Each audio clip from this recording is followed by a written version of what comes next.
मीराबाई वृंदावन में जब विराजती थी ना, तो एक बार अकबर और बीरबल इन दोनों को पता चला कि मीराबाई वृंदावन में रहती हैं।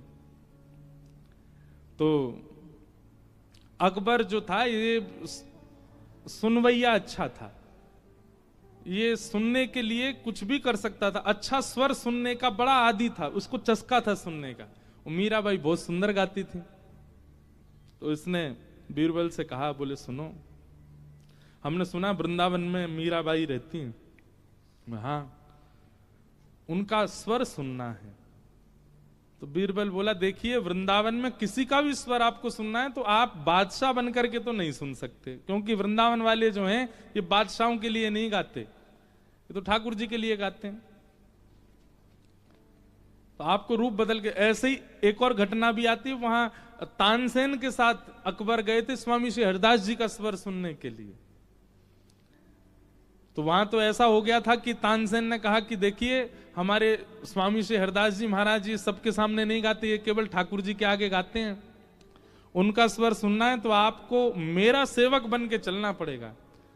तो इतना रिजवार था अकबर कि तानसेन का तंबूरा उठाने वाला बन गया, पीछे पीछे हजूरी करता हुआ चल रहा है कि स्वामी जी का मैं स्वर सुन लूं। तानसेन ने बोला था, बोले देखो तुम चल तो रहे हो स्वामी जी के पास, पर आपकी एक बहुत गलत आदत है। क्या आप किसी का भी स्वर सुनते हो तो वाह वाह वाह ऐसे करते हो? स्वामी श्री हरदास जी के सामने वाह वाह मत कर देना, नहीं तो बहुत पिटाई होगी, कोई नहीं देखेगा तुम बादशाह हो कौन हो। अकबर बोला नहीं नहीं, मैं वाह वाह नहीं करूंगा। और अकबर बिल्कुल दीन हिंसा बनकर के, बिल्कुल सेवक बनकर के तानसेन के गए। निधिवन राज में विराजे थे, हाथ में लिए वीणा, हाथ में श्री स्वामी हरदास जी महाराज ठाकुर जी को कुछ सुना रहे थे। इतने में बीरबल ने आकर के, तानसेन ने आकर के जैसे प्रणाम किया, स्वामी श्री हरदास जी ने उसको देखा, पीछे देखा तंबूरा पकड़े कोई खड़ा है। स्वामी जी ने इशारा किया, गाओ तानसेन, कुछ गाओ। तो तानसेन गाने लगे। एक तानसेन का बहुत अच्छा पद है, पर आपको समझ नहीं आएगा इसलिए नहीं सुनाऊंगा, पर सुनाऊंगा थोड़ा, एक आध शब्द तो कहूंगा। नाम आया तो एक तानसेन का भी पद सुनाएंगे। तो तानसेन से कहा कुछ सुनाओ, तो तानसेन गाने लगा। गाते गाते गाते पीछे से अकबर ने नोचा, बोले तुम्हारा नहीं गुरुदेव का सुनना है, कुछ करो, इनसे गब्बाओ। तानसेन बोला ये ऐसे तो गाएंगे नहीं, मैं कुछ गड़बड़ी करूंगा तो मेरे को सुधारने के लिए गाएंगे, और जैसे ही मुझे सुधारने को गाएंगे तो ये अकबर सुन लेगा। तो तानसेन गाते गाते गाते गाते उन्होंने कुछ गड़बड़ी की गाने में। जैसे ही गड़बड़ी की, स्वामी जी ने तुरंत देखा, वो क्या कर रहे हो ये? गुरुदेव थोड़ा आगे वाला भाव आ नहीं रहा है, आप बता देंगे? स्वामी जी मंद मंद मुस्काए, बोले सीधे बोलो, हमारा स्वर सुनना चाहते हो? बोले जी गुरुदेव यही बात है। बोले क्योंकि मैं जानता हूं कि तुम इस राग में बहुत निपुण हो, गलती कर नहीं सकते, ये जानबूझ के कर रहे हो। और स्वामी जी ने जैसे ही स्वर छेड़ा, आहा, आकाश में सूर्य चंद्र एक साथ प्रकट हो गए। एक तरफ वर्षा ऋतु आने लगी, एक तरफ शिशिर ऋतु, एक तरफ ग्रीष्म ऋतु। जितने पृथ्वी के कण थे सब कण झंकृत होने लगे। लता पत्र गुल्म सब पुष्पित, सब पल्लवित, सब फलित होने लगे। और महाराज ऐसा स्वर लहरी प्रकट हुई कि आपस में सारे वृक्ष एक दूसरे से लिपटने लगे, कुंजें प्रकट होने लगी, यमुना जी स्तब्ध हो गई, कोयल पक्षी सब बिल्कुल स्थिर होकर के स्वामी जी का स्वर सुनने लगे। ऐसा स्वर स्वामी श्री हरदास जी का। बादशाह अकबर का मुंह खुला रह गया, आंख खुली रह गई, वो तो स्तब्ध हो गया स्वर सुन करके। और जब गायन करते करते करते करते स्वामी श्री हरदास जी महाराज ने जैसे ही अपना गायन पूर्ण किया, पूर्ण होते ही सब यथावत समान हो गया। और जैसे ही समान हुआ, बादशाह अकबर को होश आया, होश आती बोला वाह वाह वाह। उसकी वाहवाही सुनते ही स्वामी श्री हरदास जी महाराज को क्रोध, कौन है ये वाहवाही कर रहा है, ये कौन है? ये जरूर कोई बादशाह है, ये तुम्हारा कोई तंबूरा उठाने वाला नहीं, सत्य बताओ कौन है, नहीं तो इसको अभी देख लूंगा मैं। तुरंत तानसेन ने कहा, बोले तुरंत चरणों में गिर जाओ, नाक रगड़ो गुरुदेव के सामने। वाह भाई, क्यों करी तुमने? क्यों?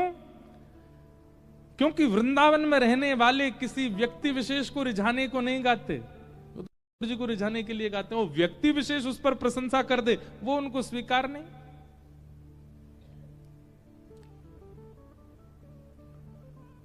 फिर बादशाह को क्षमा किया। आप बहुत लंबी कथा, हम मीराबाई की सुना रहे थे, तो मीराबाई का स्वर सुनने के लिए गए, रूप बदल करके अकबर।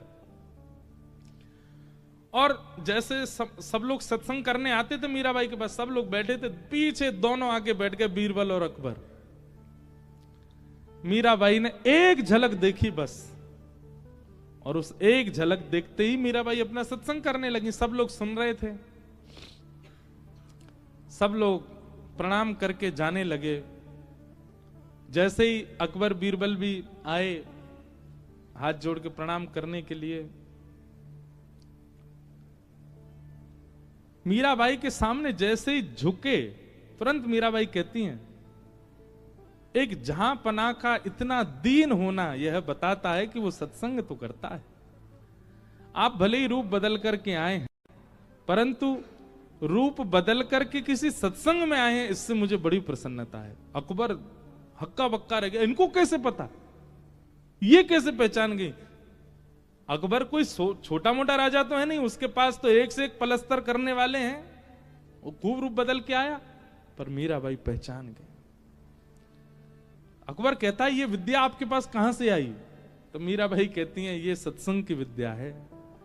सत्संग ऐसी दृष्टि प्रदान करता है कि सामने वाला व्यक्ति कौन है, किस प्रकार का है, क्या खाता है, कैसी जगह बैठता है, कैसी जगह उठता है, ये सब अनुभव उसकी केवल एक बार नेत्र देखने मात्र से हो जाता है। ये सत्संग का प्रभाव।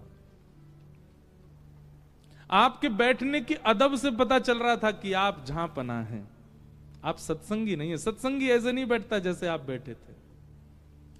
तो नेत्रम, वक्त्रम और विकारेण, इन तीनों से पता चल जाता है व्यक्ति कितना साम्यवर्ती हो सकता है, कितना समीप लाने योग्य है।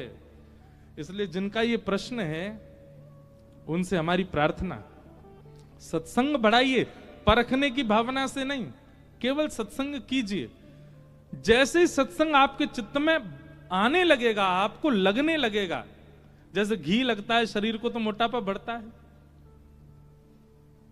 मीठा लगता है तो शुगर बढ़ती है, ऐसे ही दवाई लगती है तो बुखार उतरता है। ऐसे सत्संग लगेगा, सत्संग आपके चित्त में जाने लगेगा तो आप नेत्रों से परखिया भाव में आ जाओगे, परखने लग जाओगे। फिर और दो प्रकार का परखना होता है, एक तो होता है सबको परख करके उनके प्रति हीन भावना रखना, पर सत्संगी परखिया कैसा होता है, वो परख भी लेगा और हीन भावना भी नहीं रखेगा। वो पहचान जाएगा कि व्यसनी है, पर व्यसनी को देख करके भी उसके चित्त में हीन भावना नहीं आएगी। संसारी व्यक्ति जो परखने वाला होता है, वो देख, अच्छा ये तो बहुत पीता है, इससे संबंध नहीं रखना, ऐसा हो जाए।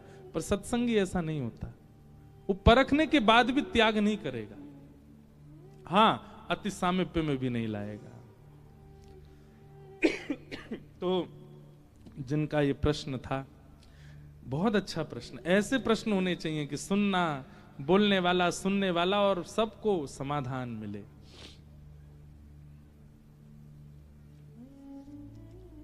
सूत जी महाराज मंच पर बैठे और सौनकादि ऋषियों ने कहा कि मानव कल्याण कैसे होगा, कृपा करके हमें बताइए। और सूत जी महाराज यहीं से भागवत जी का प्रवचन करना प्रारंभ करते हैं। सब भाव बताते हुए आपने भागवत जी का निर्माण कैसे हुआ यह कथा सुनाई। इदं भागवतम नाम पुराणं ब्रह्म संहितम् उत्तम श्लोक चरितम चकार भगवान ऋषि। बहुत ध्यान से सुनिए, जिन कथा को आप सुन रहे हैं भागवत जी को, इनका निर्माण कैसे हुआ। वेद व्यास जी ने भागवत जी का निर्माण किया। अधिकतर हमारे हिंदू वैदिक सनातन धर्म के जितने भी पुराण हैं, सबके रचयिता कौन है? वेदव्यास। वेदों के रचयिता कौन है? वेदव्यास। वेदव्यास जी ने ही वेद, पुराण, महाभारत इन सबको लिखा है।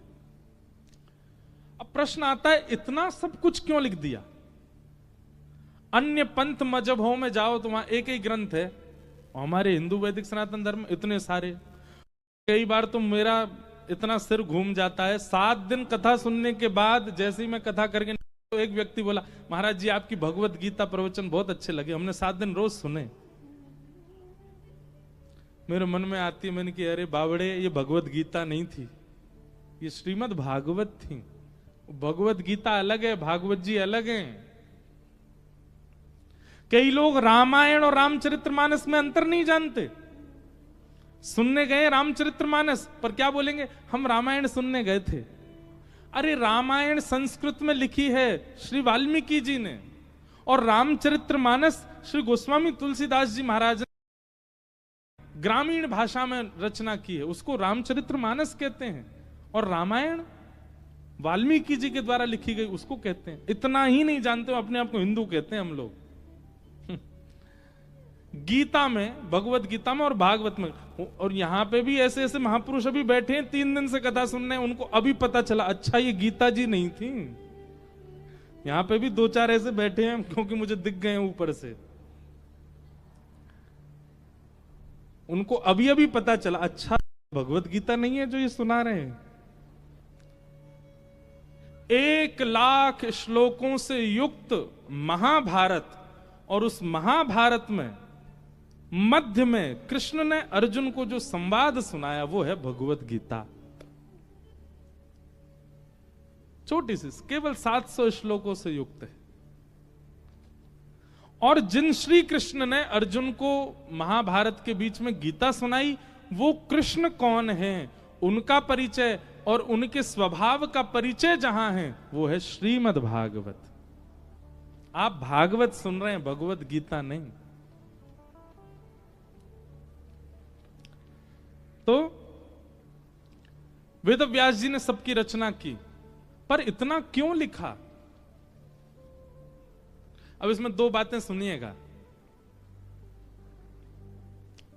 पहली बात, आपने किसी बिजनेस को प्रारंभ किया, एक दुकान से शुरू किया, और एक समय आने पर महाराज बड़ी बड़ी फैक्ट्रियां हो गई, तो आपका बिजनेस अच्छा चल रहा है ये पता चल जाएगा। आपने जो क्रिया की वो लाभकारी हुई, इसीलिए तो इतना विस्तार हो गया। लेकिन जिस दुकान से शुरू करी वही दुकान पे ही है, उसको भी बेचने की नौबत आ गई, तो इसका मतलब क्या है, आपका जो कार्य था वो बढ़िया नहीं चला। हमारे एक दृष्टिकोण से देखो तो वेदव्यास जी ने इतने ग्रंथ लिख दिए, एक नहीं अनेक लिखे, अनेक नहीं अथाह लिखे। संपूर्ण 100 वर्ष की आयु में आप हिंदू एक ग्रंथ को तो नहीं देख पाओगे। ऐसे गिनती के 4-5 लोग ही होंगे पूरे भारत में भी जिन्होंने सबरे ग्रंथ देखे हैं, नहीं देख सकते हम, इतना विस्तृत है हमारा। तो ये विस्तार कब होता है? जब कार्य श्रेष्ठ होता है तभी उसका विस्तार होता है। जय हो रुक्मणी मैया, विराज जाओ, कथा सुन लो, हाँ बैठ जाओ। कौन की लाली है भैया ये? अरे मैया कहा ठानी मन में, लाली छोड़ दई वन में। जय हो। अब यहां राधा रानी तो नहीं घूमेंगे, यहां तो रुक्मणी जी घूमेंगे, द्वारिका है। पर ये भी कॉन्सेप्ट एक दिन सुनाएंगे हम। श्री जी भी विराजती हैं रुक्मणी जी का ध्यान रखने के लिए द्वारिका में। अब वो प्रसंग आएगा तो ही कहेंगे उसको। तो मैं क्या बता रहा था? हाँ, विस्तार कब होता है? जब कार्य उचित हुआ हो तभी उसका विस्तार होता है। और दूसरी बात, वेदव्यास जी ने इतना विस्तार इसलिए किया क्योंकि वो जो रच रहे हैं उससे उनको कहीं ना कहीं संतुष्टि नहीं हो रही थी। स्वांत सुखाय तुलसी रघुनाथ गाथा। जब तक आपको स्वयं को सुख नहीं मिलेगा अपनी क्रिया से, आप चाहे उस काम को कितना भी अच्छा कर लीजिए, उससे किसी का नहीं हो सकता। हम कथा में आते हैं तो बहुत सारे लोग हमको बोलते, ये वाला भजन सुना देना महाराज जी, ये वाला प्रसंग सुना देना, ये वाली कथा सुना देना। यहां बैठ करके हम वो सुनाते हैं जो हमारे चित्त में आ रहा होता अचानक, और लगता है कि इससे अगर मेरा चित्त प्रसन्न है तो निश्चित है जितने लोग बैठेंगे सबका चित्त प्रसन्न हो जाएगा। पर एक व्यक्ति विशेष का भाव रख के अगर मैं यहां से कुछ स्पेसिफिक चीज कहूंगा तो वही प्रसन्न होगा, सब नहीं होंगे। सबकी प्रसन्नता तब हो सकती है जब प्रवचन करने वाला स्वयं अपने चित्त को प्रसन्न करता हुआ बोल रहा हो। तो वेदव्यास जी इतना कुछ लिख रहे थे पर उनका चित्त कहीं ना कहीं प्रसन्न तो था, पर अभी भी लग रहा था कुछ तो रह रहा है, कुछ तो छूट रहा है, कुछ तो अपूर्णता है, जिसके कारण वेदव्यास जी बड़े चिंतित हो गए कि मैं क्या करूं। मैंने इतना कुछ लिख दिया, महाभारत लिख दी, 18 उपपुराण लिख दिए, 17 महापुराण लिख दिए, मेरा मन अशांत, अभी ऐसा क्यों लग रहा है कि कुछ अपूर्ण है, कुछ छूट रहा है।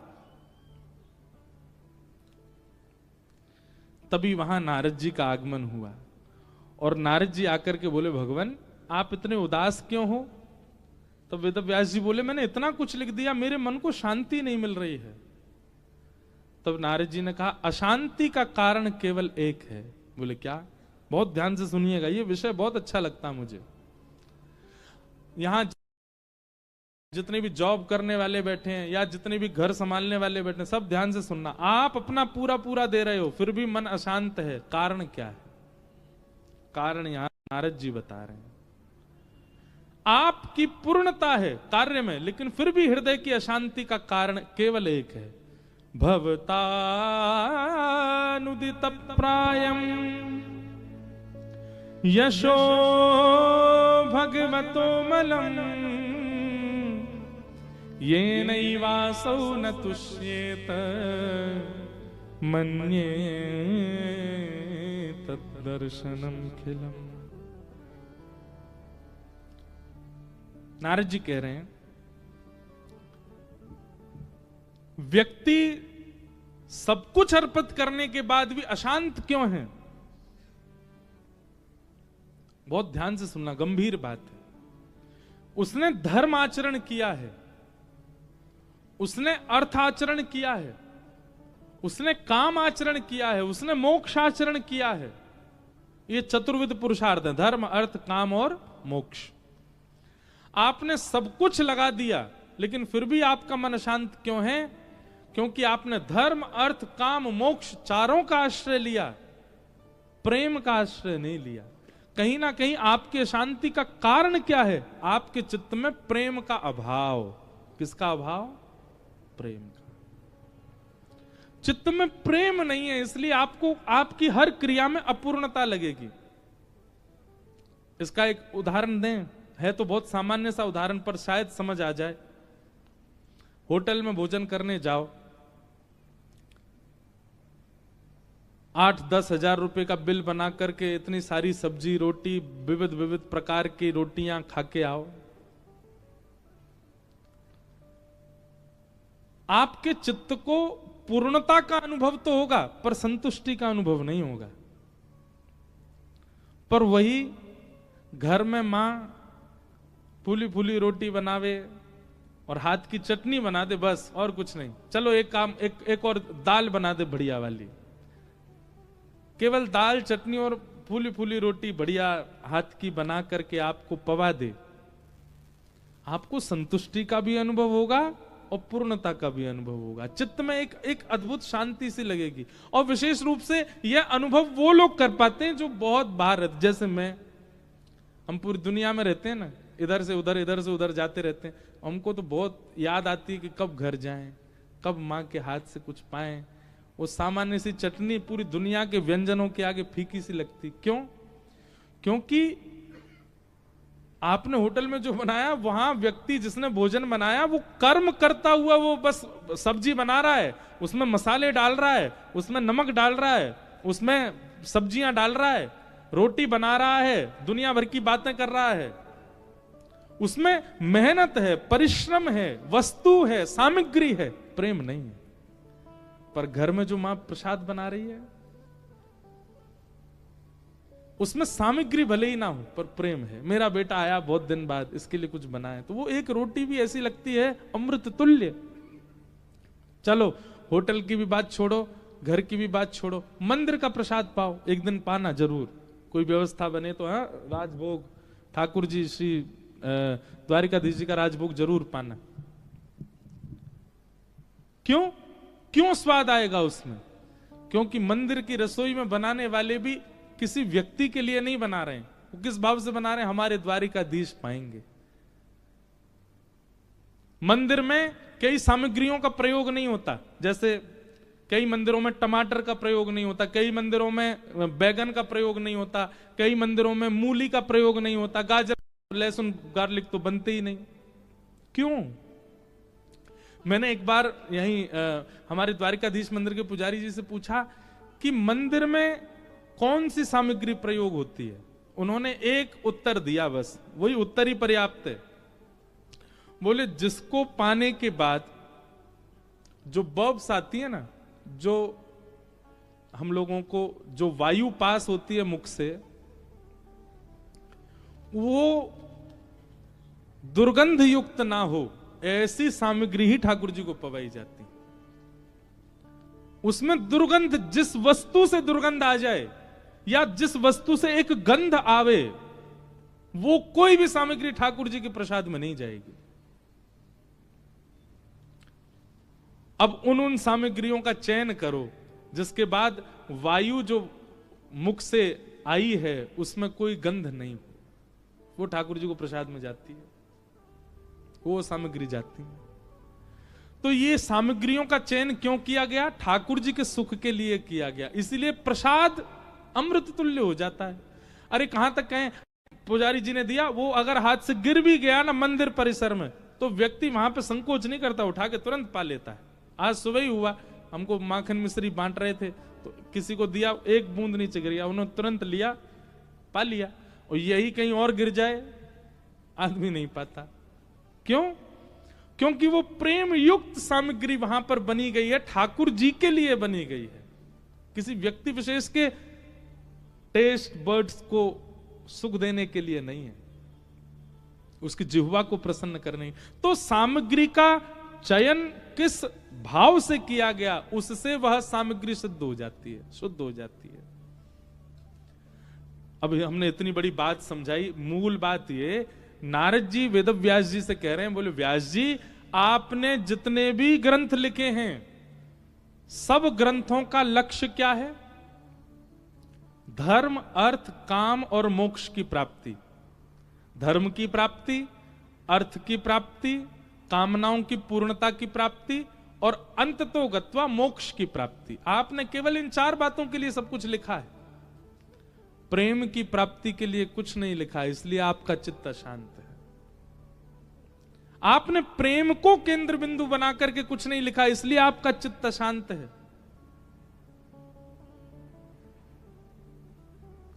प्रेम को प्रधान मान करके आप कुछ लिखिए, आपका चित्त अशांत नहीं होगा। भैया जब व्यक्ति प्रेमी हो जाता है ना, वो धर्म की चिंता नहीं करता। सबसे पहली बात, व्यक्ति प्रेमी हो जाता है फिर उसको अर्थ की चिंता नहीं होती। व्यक्ति प्रेमी हो जाता है फिर उसको कामनाओं, उसकी कामनाएं सब धरी रहे एक कोने, प्रेम प्रधान हो जाता है। और क्षमा कीजिए अगर मैं प्रेम की बात कर रहा हूं तो ये आजकल के आशिकों को मत ले लेना इसमें बिल्कुल भी, जो पड़े रहते हैं डिप्रेशन में, नहाए नहीं 5 दिन से, दुर्गंध मार रही है, उन आशिकों को प्रेमियों में मत लीजिएगा कृपा करके। धुआं उड़ा रहे हैं, तुम नहीं मिली तो हम कहां जाएंगे, मर जाएंगे। ऐसे आशिकों को आप प्रेम की चर्चा में तो बिल्कुल, ये प्रेम का उपहास हो जाएगा अगर ऐसे आशिकों को आप लेके आओगे।